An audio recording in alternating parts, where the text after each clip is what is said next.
everybody, welcome to the show. Come out, step into the light. My name is Alushka. My name is Tuân. Why do you always have to be so shy, Tuân? You make me feel like I have to take over the show. I'm not shy. I just can see that you have so much like energy. So what are we talking about today, huh? Another guest and the stories. You know anything about them yet? A really hot guy from London. Hot guy from London. Ooh. Okay, so let's introduce our guest. Hey. Hi. Hi, hot guy from London. Thanks, that's my official title from now on. I'm changing my name tomorrow. Can you introduce yourself to the audiences? Yeah, so I'm Gavin, I'm 30, I'm from London, from England. I teach English online and then organise LGBT events around Saigon. Yeah, is that enough for an introduction? Very busy guy, right? Yeah, that's why I always look so tired. Oh, no, you don't look a bit tired and you look young, very young. Thank you, it's the makeup. I like him, he's sassy. Yeah. How long have you been in Vietnam? I came to Vietnam just at the beginning of 2016. Why did you choose Vietnam to stay? Well, I was living in Thailand before Vietnam, and then I came on holiday to Vietnam to just sort of see what it was like. And I liked it while I was on holiday here, so I thought, why not just sort of come and work and live here for a little bit? And then the days kind of rolled into months and then rolled into years, and then here we are. A little bit wasn't a little bit anymore, right? No. Okay, anything particular that you really like about Vietnam? The voice. The voice.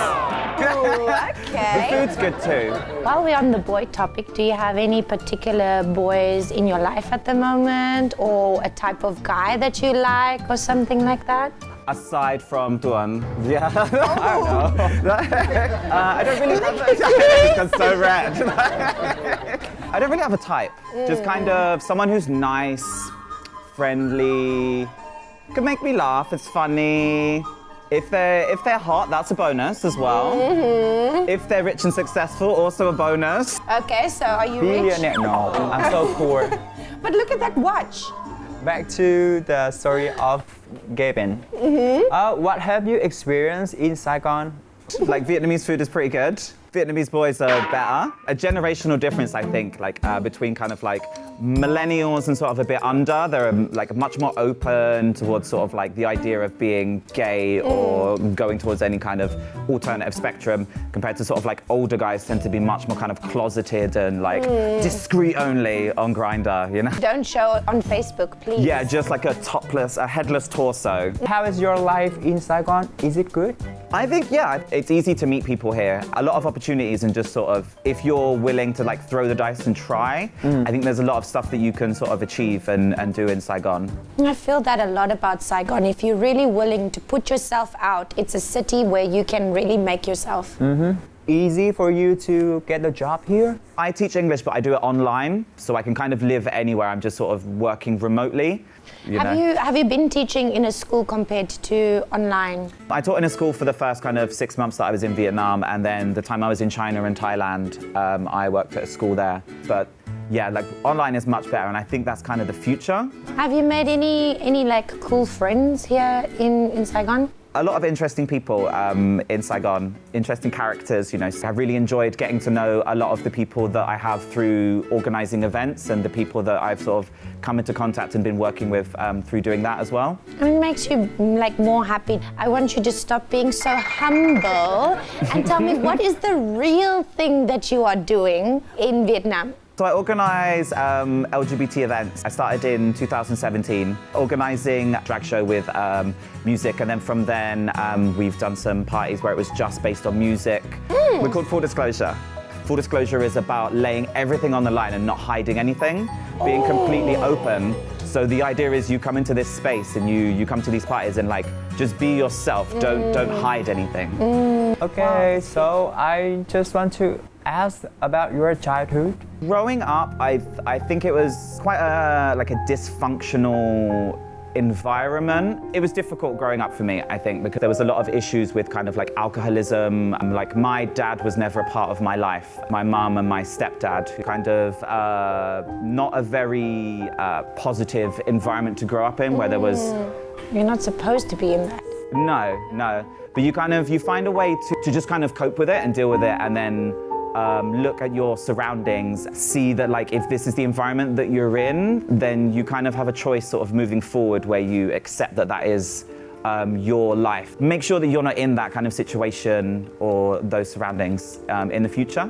Would you say that any of those things rubbed onto you, like on any of those bad behaviors of your mom or your stepfather or anything that you were growing up as a child? Did it rub off onto you? Did you have to like go through some difficult shedding experiences to actually get rid of your bad childhood? Some parts of my personality that are probably affected by those. I had some difficult times around sort of the teenage years that were dealing with sort of like depression and a lot of negative feelings through sort of like the environment, and sort of feeling that there wasn't really this is life. It's the point in sort of going on and continuing and living when like this is all that life is. Oh, you have a very bad view of life, yeah, right? Dealing with sort of like depression, I attempted sort of when I was a teenager, and then from then I was made to go into therapy. From that onwards, it kind of completely changed my way of thinking. Much more like optimistic and positive person. How old were you then? I think 16. Yeah. Okay. Yeah. In my culture, if we go to see a psychologist or something, it's a little bit like seen as there's something very wrong with you or you're weak or something like that. Did you ever feel that? It wasn't something that I kind of spoke about with people, because I think there is still, if you are dealing with maybe like mental health issues or no matter where it falls, you know, depression, anxiety, manicness, anything like that, like to verbalize it and say it out loud, it becomes it makes people feel a bit awkward, I think, at least in the UK. Don't know how to deal with stuff, right? Yeah, then it makes people feel like less alone, and realizing that like, if we all just kind of like keep it inside, then we all just feel like we're the crazy one. But we're all a little bit crazy. If we just kind of talk about it and be like, hey, like, I'm a bit crazy, and the other person will probably be like, oh yeah, like me too. Like, let's be friends. Do you know what I mean? Like, You feel crazy? No. Really? in denial. What would you say is the craziest thing about you? I haven't done any crazy thing in my life. I'm still on my comfort zone. I never get out of that. So do you ever want to be crazy? Yeah, sometimes I want to try, but I have no chance to try it. I'll give you my number after. Okay, you had to grow up in a difficult situation. Do you remember the words, memory of that? After a lot of the fights that would go on in the house, just kind of coming down the next day in the morning, and the house is in with kind of like things smashed and things everywhere. Like some of those memories kind of stick with me. But I can see you are so confident now. And I just want to ask you that, what was your real personality when you was a kid? thank you for saying I'm confident, because I don't feel it. Dealing with kind of like a home life that wasn't perfect, I think I was a bit not the friendliest, and kind of Snappy. a little bit, being a bit too kind of rough with words, a little bit, I think. Straight to the point. I still kind of have that now. I kind of like compliment sandwich, you know, like compliment, honesty, compliment. So when did you realize that you were different from the other boys? Maybe around like 13 or 14. I remember watching like, you know, WWF, the wrestling. Yes. You see the guy and? Yeah, they wore a lot of like revealing outfits, just underwear, you know what I mean? I always wonder, how does the underband stay on? Like, you're wrestling and you're doing all these crazy moves in wrestling, but the underbands doesn't get a wedgie. You wait people to put it down? I'm waiting, yes, I'm excited. Yeah, I kind of was like, oh, I like that. At that time, you decided to hide yourself, or you want to share it to your friends or family? I was kind of still figuring stuff out, because it wasn't a swing. I think it was more about like connection and more like feeling comfortable with these people rather than wanting to sleep with them. Found something that you really liked in them, but it didn't mean that you were actually attracted to the sex. Yeah, and then it wasn't until kind of college, but like in the UK, college is like 16 to 18, and then you do like university after 18. So as at college, you have a bit more freedom. They're more open, like explore more of those options, and then go to kind of like gay clubs. Oh, I'm just curious that you had to grow up in like difficult situation, and have you ever think about doing bad things to yourself? What kind of bad things? Like they hurt themselves. It was a coping mechanism when I was kind of a teenager. My perspective on a lot of things changed after I tried to commit, because it was then in the ambulance on the way to the hospital, looking down at my arms with a load of cut marks on them, with a belly full of paracetamol. Kind of when you're sat in that sort of sobering environment and they're asking you these questions and kind of like looking at your arms and being like, well, how long have you been doing this? And those kind of questions, it's really, really like sobering and kind of gives a bit of perspective, like a very, very like solitary experience. It's kind of like coping mechanisms, a physical expression of an emotional pain. After that like intense event, did you just immediately stop, or what happened after that? For me, that was like a massive turning point in my life. From that experience, I wasn't self-harming anymore. Changing my way of thinking. Oh, when you really identify yourself, your real gender? I don't have any issues with my gender identity.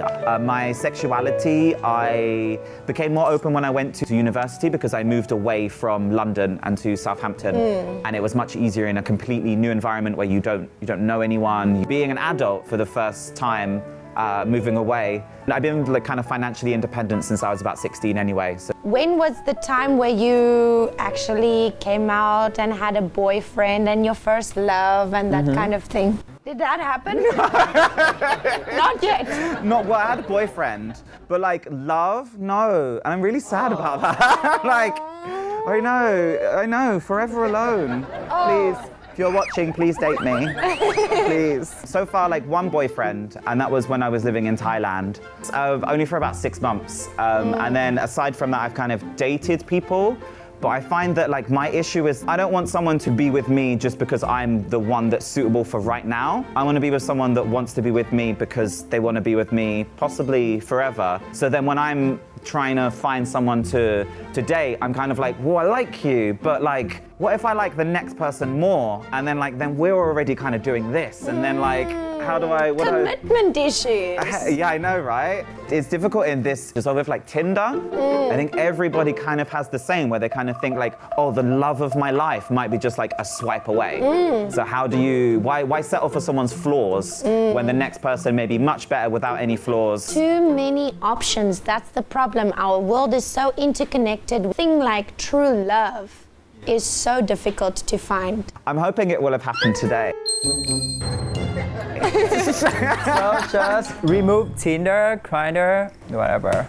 Remove it. So can you compare the LGBT culture between Vietnam, Thailand, and your country, your hometown? Okay. So like I moved away from the UK like 2012, so it's about seven years ago. So it's been a while since I was properly there, and I didn't spend too much of like my adult years in there. But the culture is much more open. It's okay to be gay, I think, in the UK. You may still face kind of the odd idiot that will make a comment or things like that. I can't speak for everyone, but I think most people are aware enough to know that kind of like being gay is okay. It's like it's normal. It's represented on enough TV for decades now. Like in the 90s, there was Queer as Folk, you know, like the TV show that was sort of normalizing, and that was mid to late 90s on like the mainstream, like 5 channels that was on there, then other representations. And now we have trans representation, drag representation, like it's coming towards kind of like non-binary and sort of normalized. Yeah, trans issues are the new gay issues, I'd say. Like they can go back to living in their cave, who cares, you know? We're just gonna go live our bright, colorful lives. Good luck, do you know what I mean? But now it's about dealing with getting representation and for people to like normalize and to understand about people who are trans and people who are outside of the normal things that people may know about. And Vietnam? So Vietnam, I'd say Vietnam is quite conservative. And I'd say there's kind of like a split between the millennials. Like, I count myself as a millennial. I'm like the older millennials. Like, I'm like almost there. yeah, you know, I'm the granddad in the corner of the millennials, you know. And younger are much, much more open about their own identity and they know themselves how they feel, but it's dealing with their parents is the problem. And like, I know a lot of gay people openly gay, but not so to their parents, and will be in a gay space or will go to a gay bar, but their parents don't know. And then continue the lineage, and like, even though you're gay, they don't care. You still need to have a kid. You still need to have a wife and things like that. Yeah. It's the first son. So what happens if that first son is gay? That is my situation, but it depends on how you deal with that. People should be brave to live the real you. Like, don't hesitate to express yourself to your parents, your family, and tell them the truth. Because if not, you will hurt another girl. And like, you can have a real happy family. Everything's so fake, right? Yeah, fake. I completely agree, 100%. Like, you just create unhappiness. Like, the gay guy's gonna be unhappy, the wife will be unhappy because she married a gay guy who just... Parents aren't happy because you're lying. The parents might be the only ones that are like at least a little bit happy because they have the grandchild now. The gay guy married the girl and then they cheat on her, date with another guy. So much lying, Yeah, so much lying. deception towards yourself, actually. So I've lived in China, Thailand, and Vietnam so far, and I'd say kind of China and Vietnam have a similar like conservative culture. So instead of being like the firstborn son, it is your only child. So if they're gay, your family line stops there. So there's a huge amount of pressure to... So much pressure. Yeah, but a lot of the people that I met, they would say that they're allowed to be gay until they're 30, and then they have to have a wife and get married. You can be gay until you're 30. Then you have to change your mind. Yeah. And everything. Yeah. I don't get it. So live it up. Gay it up. Have the gayest time you can. And then get straight. You went to Thailand, and I feel like Thailand is like the complete opposite. Yeah, Thailand is really, really, really open. Because of their kind of like Buddhist background and culture is sort of really intertwined with Buddhism. It teaches a lot about kind of respect and not judging other people, because how someone's current situation, and if you are to treat other people badly in this life, then you're going down the ladder in the reincarnation.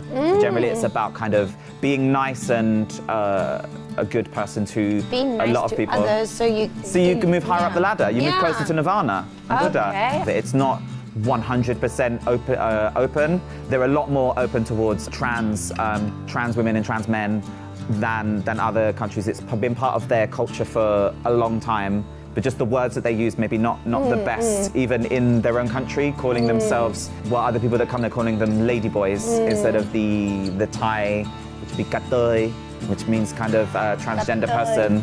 Have you ever been with a Kat Tây? Not male to female, but female to male, yes. Kind of happened by accident, and then in that situation... Accident. Yeah, well, I like guys, and I like the things that guys have, okay? This situation, there was something missing, so it wasn't something that I chose to, but I went with it anyway. Kind of think I should have hit something by now, and then you hit something else. And then you kind of... God. Yeah, but then you kind of like roll with it and just... You stop there or you just keep going? It was already in like a... Oh my God, I'm gonna say this. Oh my God, I don't know if I want Go to say straight this. to the point. I wish I'd gone straight to the point. It was already in a foursome, so you just sort of go with it in that situation.